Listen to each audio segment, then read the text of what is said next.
Здравствуйте, в эфире программа «Услышать каждого». И сегодня с нашими гостями мы поговорим на тему газового снабжения в республике и будущего акционерного общества предприятия «Туфгаз». И наши герои – это заместитель министра топлива и энергетики Республики Тыва Валерий Ачур и первый заместитель мэра города Кызыла Александр Черноусов. Здравствуйте.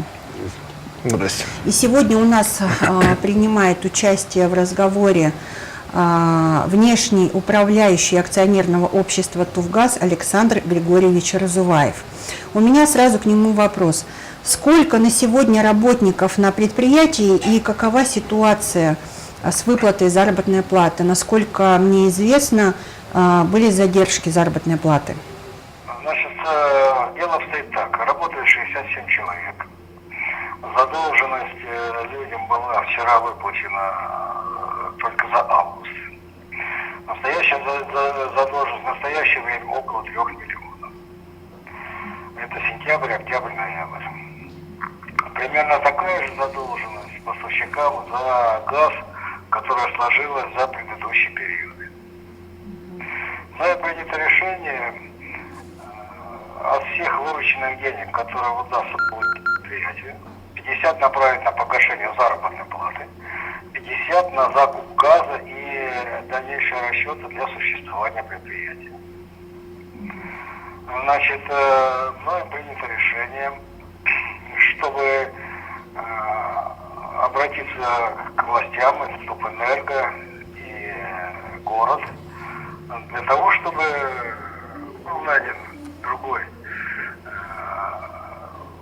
поставщик, так скажем, исполнитель этих услуг, который бы, не будучи обремененный долгами, смог бы в настоящее время осуществлять снабжение домов газом, которые идут от газгольдеров. Мы готовы этому предприятию дать в аренду пока, значит, то оборудование, которое у нас числится. В дальнейшем мы планируем оставшееся и все оборудование продать новому предприятию, которое найдет интерес на этой территории, чтобы делать эту услугу. Мы не хотим по частям продавать имущество, мы хотим имущество продать в целом новому предприятию, которое будет заинтересовано в осуществлении этой услуги на территории. Такое по закону банковства сделать можно. В настоящее время единственный учредитель и собственник данного предприятия – это «Газпром» газораспределение, значит, головная контора Санкт-Петербург. Мы планируем, что в дальнейшем то предприятие, которое будет работать на территории, это будет предприятие либо муниципальное, если выкупит это имущество муниципалитет, либо это будет частное предприятие тех инвесторов, которые выкупят акции нового предприятия. Это, значит, процедура не такая быстрая. Мы планируем, что окончательно к лету вопрос этот будет решен. То есть к новому отопительному сезону мы рассчитываем, что новое предприятие будет оказывать услуги на территории. Александр Григорьевич, проанализировав финансовое положение предприятия, к какому выводу вы пришли? В чем причина сложившейся ситуации? Основные причины, которые привели существующее предприятие к такому положению, связаны с тем, что утвержденные тарифы на территории не покрывают тех затрат, которые несет предприятие для оказания этих услуг. Это главное. В такой ситуации два выхода. Значит, первое, либо датировать эти услуги, датировать за счет субсидий, которые государство может покрывать расходы, которые превышают тарифы. Вот. Либо, значит, оказывать эти услуги мелкими предприятиями, которые будут работать по системе не общего налогообложения, а упрощенного налогообложения. В настоящее время, имея единственного учредителя, закон не дает такой возможности. И если предприятие будет частное, то есть предприятие купит 2-3 участника, значит, у них будет такая возможность, тем самым резко сократятся издержки, связанные с налогообложением. Ну вот в целом примерно так Я планирую к концу года там появиться для того, чтобы при возможности подписать значит, условия перехода функций снабжения газом в настоящее время. Пока не решается вопрос о продаже предприятия. Спасибо за ответ. Вот внешний управляющий у нас находится в городе Томске и в конце года планирует приехать в Туву. Валерий Борисович, у меня вопрос к вам. По датированию. Решался ли этот вопрос? Было ли датирование предприятий? Ну, в частности, вот тарифов, да? И из чего складывался тот тариф, который сейчас существует? Действительно ли он низкий? Согласитесь вы с этим или нет? Хорошо, давайте тогда по порядку. Предприятие уже субсидируется в течение последних 3 лет. Как только появились у них серьезные проблемы, то есть мы с 2014 года начали их субсидировать. Это сначала была сумма 2 миллиона 400 тысяч рублей. И вот в последний год мы им субсидировали 2 миллиона 900 тысяч рублей. Вот. Это первое, да, существо. По второму. И на 2017 год также у нас в госпрограмме министерства, в нашей госпрограмме энергосбережения и энергоэффективности также предусмотрено 2 миллиона 900 тысяч на субсидирование. Почему, объясню, сложилась такая ситуация, что в 2014 году произошла авария, как вы помните, на Ачинском нефтеперерабатывающем заводе. Да. Соответственно, тот газ, который мы там получали, сжиженный углеводородный, компания-поставщик Роснефть, она перевела наш балансовый газ на Ангарский НПЗ тоже в свою структуру. Получается, у нас увеличилось плечо, и затраты предприятия увеличивалась.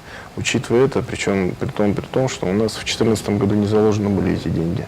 Нам пришлось срочно вносить изменения в госпрограмму, и мы уже в 2014 году начали, в начале 2015 года их уже просубсидировали. А в 2015 году вот эти транспортные расходы, они были заложены уже в тариф? Да, мы их уже учитывали. С учетом транспортных расходов, потому что да? плечо увеличилось. Соответственно, это на 1400 километров, по-моему, поставка. Александр Николаевич, у меня к вам вопрос. Вот большая часть газбойлеров, вот вы сейчас поясните, сколько именно, они находятся в муниципальной собственности. И отношения с Тувгазом договорные по этим газбойлерам. Какова сейчас ситуация с этим договором, с условиями оплаты арендуемого оборудования? Я хочу сказать, что у нас город Кызыл имеет газифицированных квартир 18 409 квартир только, в том числе многоквартирных домов 39, насчитывается 2478 квартир, и есть дома, это двухэтажные, в количестве 27, которые используют баллоны для газопищеприготовления. Помимо этого имеются еще одноэтажные дома, индивидуально так называемый частный сектор, которые в общей сложности имеют 13 854 квартиры. То есть общее количество у нас получается, как я сказал, уже 18 с половиной тысяч квартир. И вот эти вот квартиры сегодня мы слышим от внешнего управляющего, практически получается, что нас уведомил 7 декабря уважаемый Александр Григорьевич о том, что расторгает договора на обслуживание вот этих всех квартир. И вот таким образом, получается, поставил перед фактом, что к Новому году газификация будет прекращена. Почему? Потому что сегодня у нас газа в наших емкостях, которые насчитываются 90 емкостей, практически газ на минимуме, не превышает в каждой емкости порядка 10%. Вот.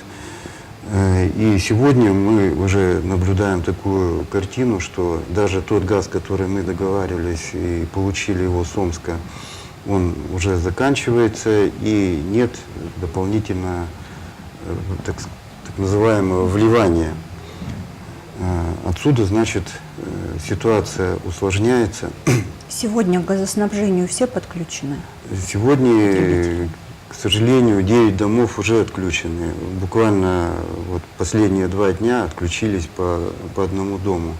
Итого 9 домов из 39 централизованного газоснабжения. И мы сегодня не исключаем в связи с такой политикой, что дома начнут отключаться. Давайте зададим вопрос как раз Александру Григорьевичу.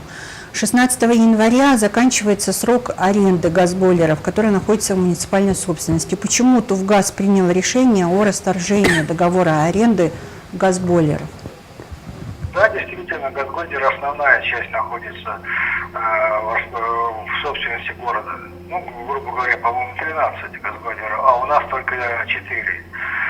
Вот. И мы свои эксплуатируем и аренду, естественно, не платим. А то, что мы взяли в аренду, мы вынуждены дополнительно нести расходы. Поэтому я написал письмо о том, что мы 16 января расторгаем договор аренды этих газбойлеров, потому что этот договор, он еще дальше утягивает предприятие в расходы, которые явно не покрываются стоимостью той услуги, которую мы оказываем. Скажите, пожалуйста, а этот шаг, Александр Григорьевич, повлечет ли за собой отключение потребителей? Нет, это мы целью это не ставим. Мы ставим целью такой, чтобы вот эти газгольдеры отдали другому предприятию. Это есть возможность такая, которая бы смогло оказывать услуги. Что в этом плане выигрывает другое предприятие? Оно освобождено пока от бремени тех долгов, которые покрыт Туфгаз. А сейчас нам уже под доброе слово, под доброе обещание уже не дают газ. Не дают. Знаете, там еще есть газ, и мы рассчитываем, что в большинстве газгольдеров он где-то до конца января еще есть газ. Хотя 2 квартала практически газ закончен уже. Так ли это на самом деле, Александр Николаевич? Конечно же не так. Во-первых, они прекрасно знают, что у нас к концу декабря все дома практически могут встать, если не будет дополнительного вливания. Потому что та машина, которую мы договаривались, 17 тонн, чуть более 17 тонн, вот они были только влиты.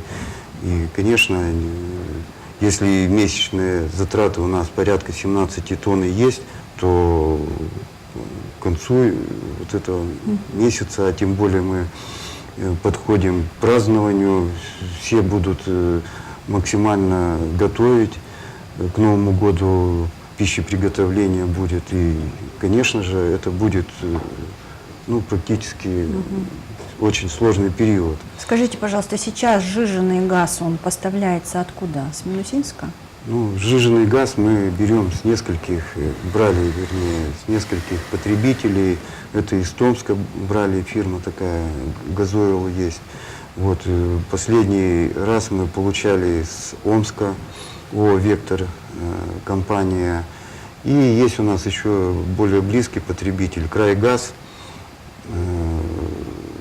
в лице, участка, который обслуживает юг Красноярского края. Это Минусинск, Абакан и ближайшие города. Вот.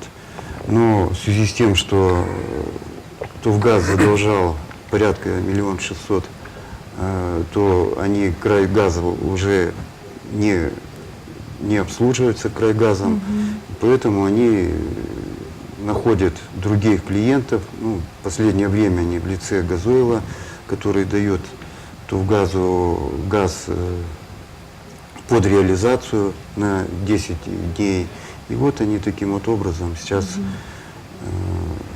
выходят из положения. Хотя сразу скажу, что вот этот газ, он достаточно некачественный.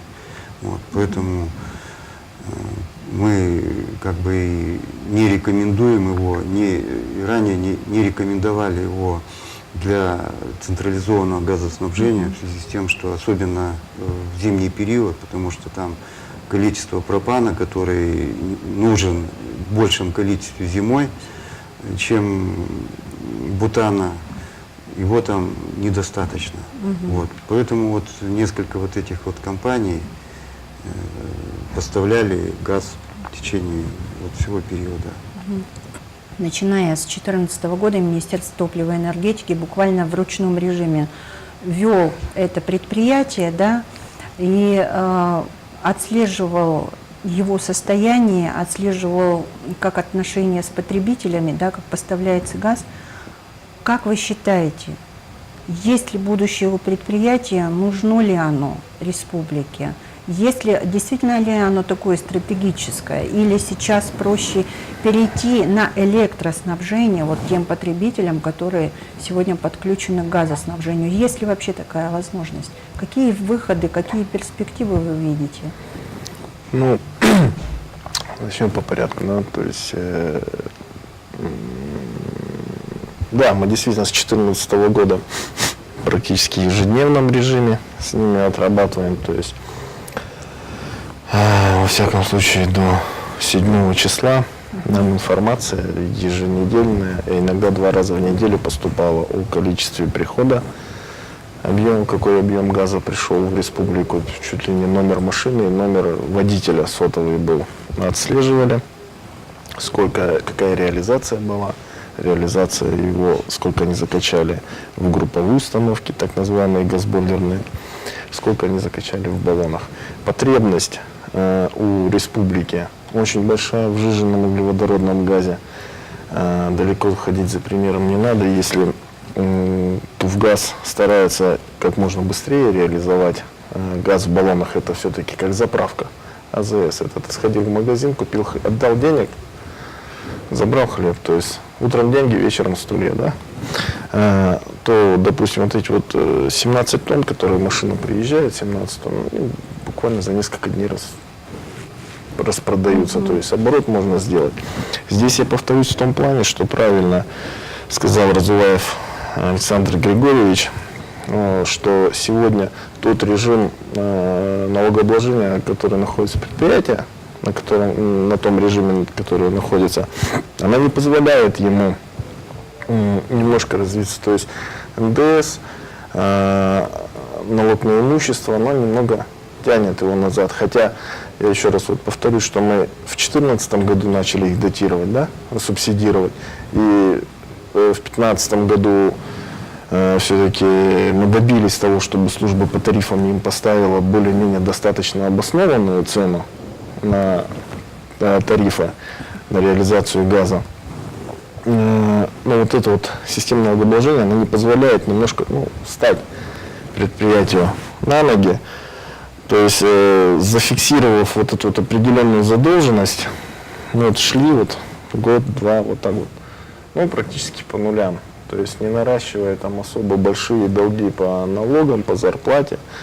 Была у нас возможность летом, когда мы начали реализовывать газ совместно с ТУВГАЗом, уже чуть побольше объема, порядка 70-80 тонн в месяц, то у нас, мы заметили, что на предприятии зарплата там до 1,5 месяца задолженность, да, сократилась.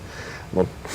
И Александр Николаевич не даст соврать, то есть процедура банкротства, которую инициировал город, она все-таки была вынужденная в том плане, в каком, что как долго все равно не ходи, но налоговая все-таки приняла решение о наложении ареста на счета предприятия.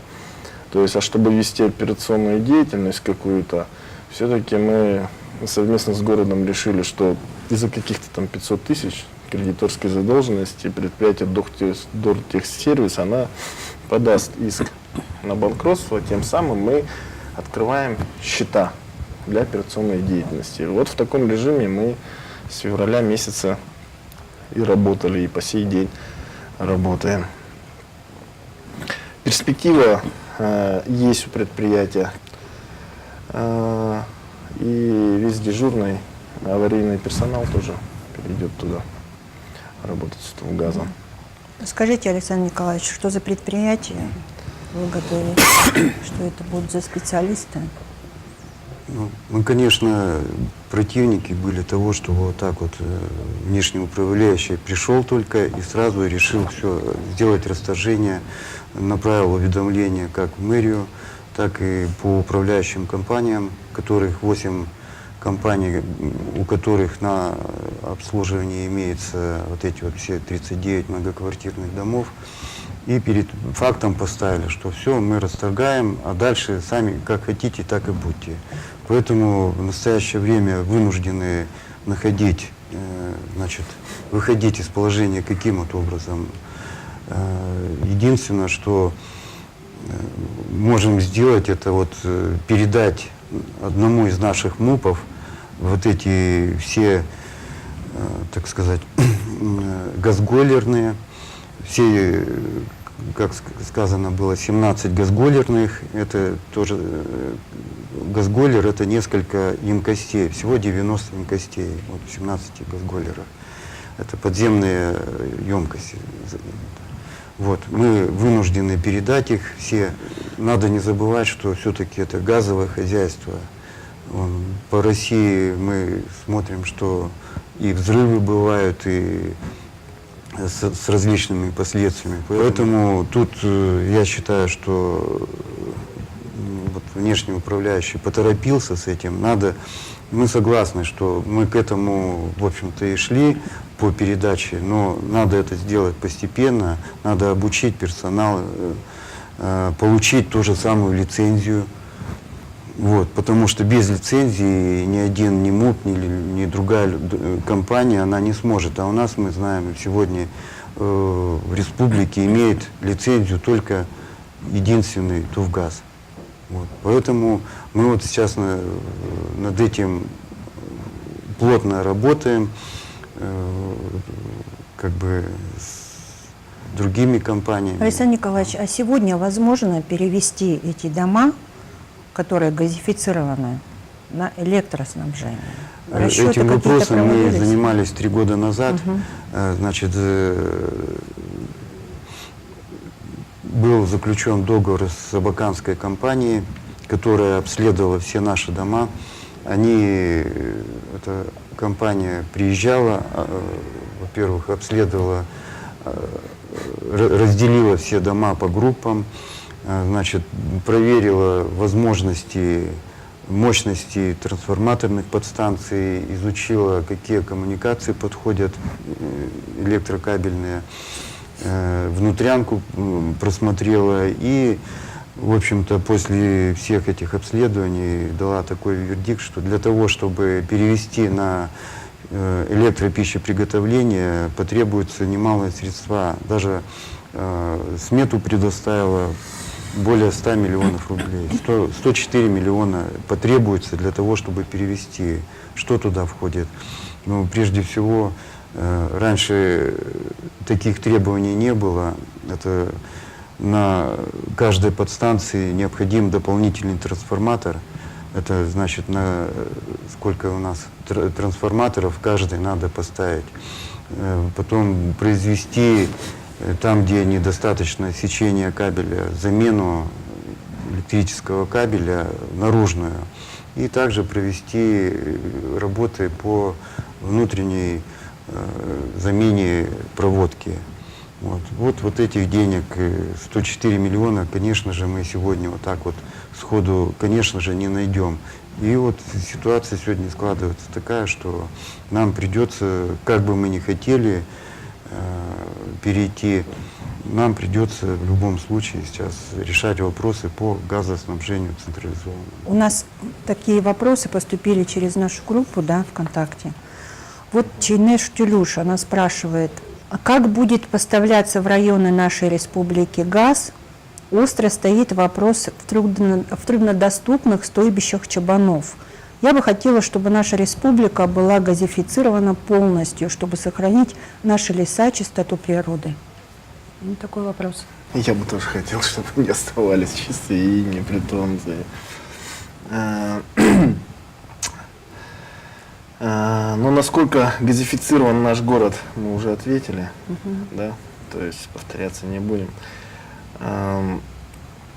Газ поставляется у нас, еще раз мы говорим, это у нас, то есть Томское, это газоконденсатное месторождение, да, ну, где вот Александр Николаевич правильно сказал, немного некачественное, то есть пропорциональное соотношение пропана и бутана не соответствует сжиженному углеводородному газу, поэтому он называется газоконденсат.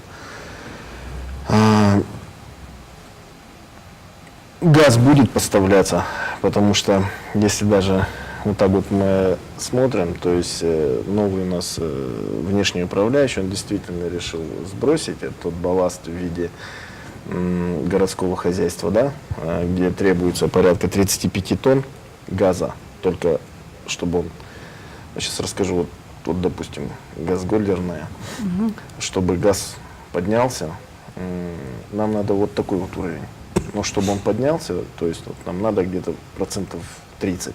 А чтобы его поднять, нам надо 20% его заполнить, так сказать, мертвый осадок или, да.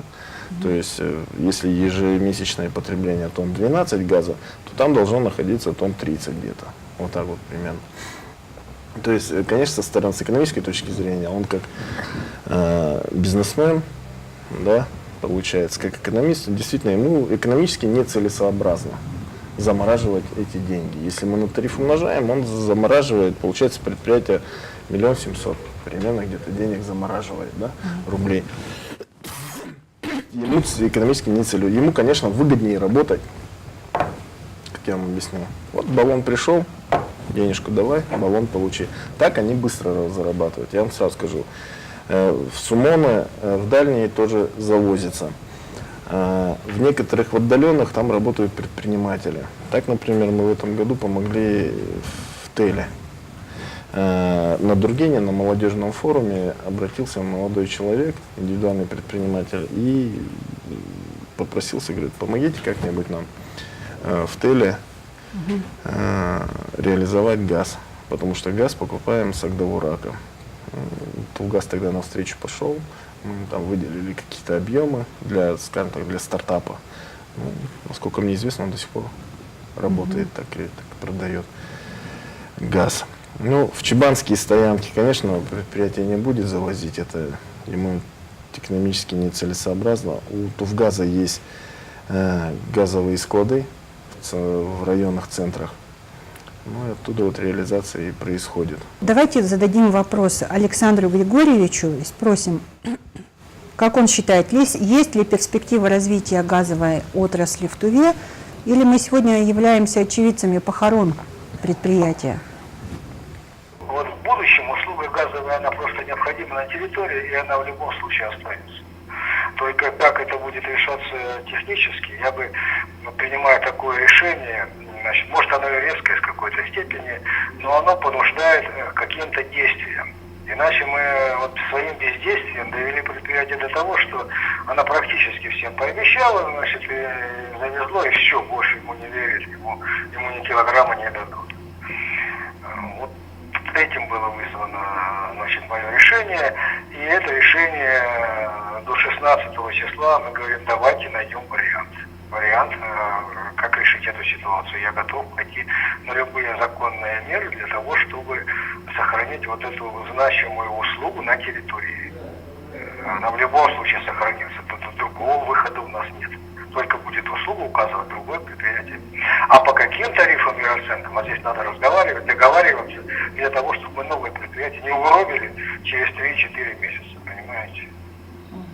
То есть надо рассчитать расходы и считать, какая возможна дотация. Я знаю, что в других регионах есть такая возможность, и датирует власть то, что сверх экономически обоснованных тарифов. Как оценивается сегодня предприятие Туфгаз, и в итоге какой результат вы хотите получить? Сбросить балласт или все-таки сохранить предприятие? Вот смотрите, что, значит, закон подразумевает, и я вышел с этим предложением везде. Я уже написал собственнику «Газпром» газораспределения в Петербург свой вариант развития событий. Значит, сейчас предприятие имеет имущество на 70 миллионов по оценке. Это имущество, на базе этого предприятия создается новое акционерное предприятие. Единственным собственником в настоящее время будет Туфгаз, которое в уставной фонд войдет полностью всем имуществом, которое сейчас есть. Далее произойдет оценка имущества нового предприятия, еще раз будут нарезаны акции, и они выставлены на торги. То есть будет продаваться вот это новое предприятие, которое создано, но уже без долгов, только вот имущество этого предприятия. После того, как на торгах произойдет продажа, я думаю, что вот в целом купить предприятие кому-нибудь будет тяжело. А если вот, допустим, обычные люди, предприниматели и прочие, покупая акции этого предприятия, в целом могут в дальнейшем, значит, влиять на судьбу этого предприятия. И всем миром его купить будет легче. После того, как все акции будут проданы, соберутся акционеры, изберут нового руководителя на этом предприятии, и новое предприятие начнет действовать. А вот когда мы будем продавать эти акции, деньги, которые будут поступать, они пойдут на погашение долгов старого предприятия по закону. Насколько мы их погасим, пока не ясно. Вероятно, частично мы все-таки долги погасим.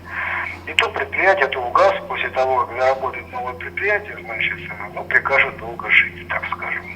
И оно будет ликвидировано. Но при этом, значит, люди автоматически сохраняются трудовые отношения, они переходят в новое предприятие. Нет нагрузки такой, чтобы, значит, выплачивать им компенсацию различные, прочее. Сохраняются договорные отношения с теми контрагентами, которые сейчас работают с Тувгазом. И легче сделать на новом предприятии лицензию, которая тоже должна быть, потому что это опасное производство. Вот в этой ситуации это лучший вариант, чем начать сейчас продавать по частям все это дело. Мы идем вот именно по этому варианту. Закон это разрешает. Как вам такой исход событий? Он закономерен. Все к этому и шло. Вы знаете, я с большим уважением отношусь, конечно, к нашему муниципалитету, муниципальным предприятиям, но мне все-таки кажется, предприятие Тувгаз, оно должно быть не муниципального масштаба, а какого-то не менее как республиканского. Даже если это будет новое акционерное общество, оно должно охватывать всю республику и отвечать не только за город, но и за республику в целом, и поставлять эту услугу качественно, главное, и без всяких перебоев и опасностей, которые могут быть. Как вы считаете? Но никто же не запрещает этому муниципальному предприятию реализовывать в баллонах газ на территории республики всей. То есть появляется у нас уже не монополист в виде Тувгаза, у нас появляется рынок с приходом еще одного игрока в виде какого-то предпринимателя или нашего в данном случае муниципального унитарного предприятия. То есть создается конкуренция, борьба за клиента. Александр Николаевич, сейчас вот на каком этапе подготовка этого предприятия нового? Как было сказано, Или что сейчас мы это в после таком того, ускоренном как темпе, и после того, как получили уведомление, уведомление, мы сейчас, конечно же, вот я уже сказал, что буквально сегодня руководитель МУПа приехал уже, он был в Абакане, там уже определялись, какие требуются документы для того, чтобы мог функционировать уже.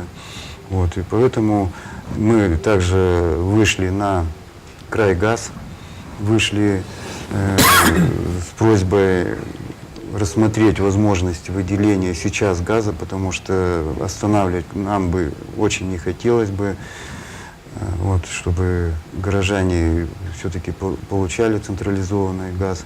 Вот, сегодня-завтра результат будет известен. В любом случае мы будем находить и варианты для того, чтобы газ у нас не остановился и продолжал функционировать как централизованный, так и в баллонах. А те дома, которые сегодня отключены, когда их подключат?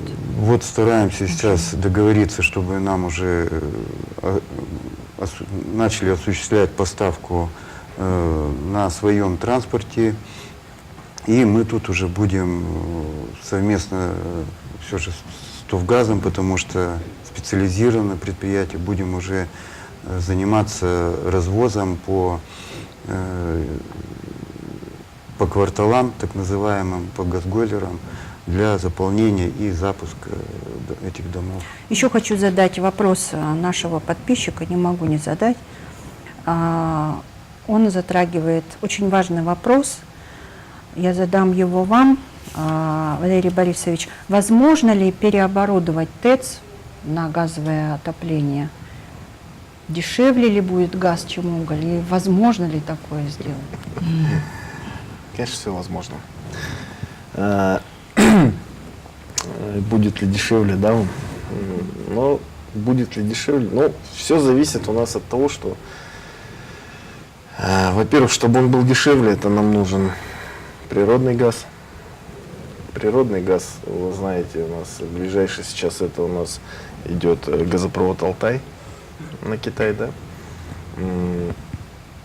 С позапрошлого года по обращению Албана Валерьевича к Миллеру Александру Борисовичу к нам приехали с института, подведомственный институт Газпрома, тоже научно-исследовательский, НТЦ.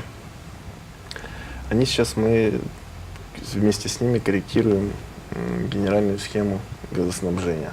То есть они учитывают именно те варианты, чтобы республика была газифицирована именно природным газом. Природный газ, он дешевле. СУК – это у нас, ну, не скажу, что отходы, это вторичное производство бензина. Да? Он вырабатывается на нефтеперерабатывающих заводах.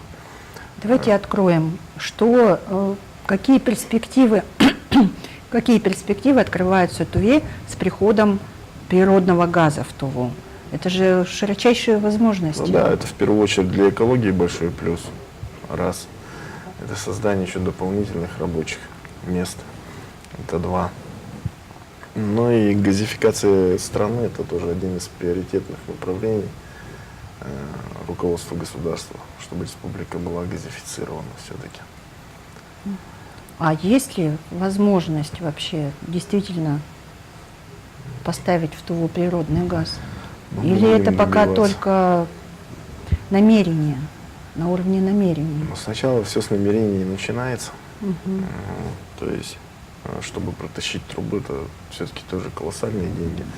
Если это будет не труба, то во всяком случае природный газ его тоже можно сжижать. Его можно сжать до 2000 раз. Не как вот сжиженный углеводородный газ. Почему он сжиженный? Его сжижают. Его при определенных там технических возможностях его в 2 раза сжигают. Если в 1 килограмме газа все-таки 2 куба, да, газа вот от объема на массу, если переведем, то сжиженный природный газ можно сжать до 2000 раз. Представляете, да? То есть это объем какой. И он дешевле намного, чем углеводородный газ. Если все-таки и там просчитываем, если не труба, то во всяком случае доставка в регион его, в этой схеме предусматривается несколько сценариев. То есть это доставка сжиженного природного газа, уже СПГ так называем. И все зависит сейчас от расчетов тех, которые нам представит этот научно-исследовательский институт. Эту генеральную схему мы хотели скорректировать и подписать, согласовать уже в декабре, но сроки немножко переносятся на следующий год, на январь, наверное. И там будет презентация, какие варианты нам предложат газификации региона именно природным газом. Я благодарю вас за участие в нашей программе. Спасибо вам за информацию, спасибо, что ответили на наши вопросы. Вы смотрели программу «Услышать каждого». До свидания.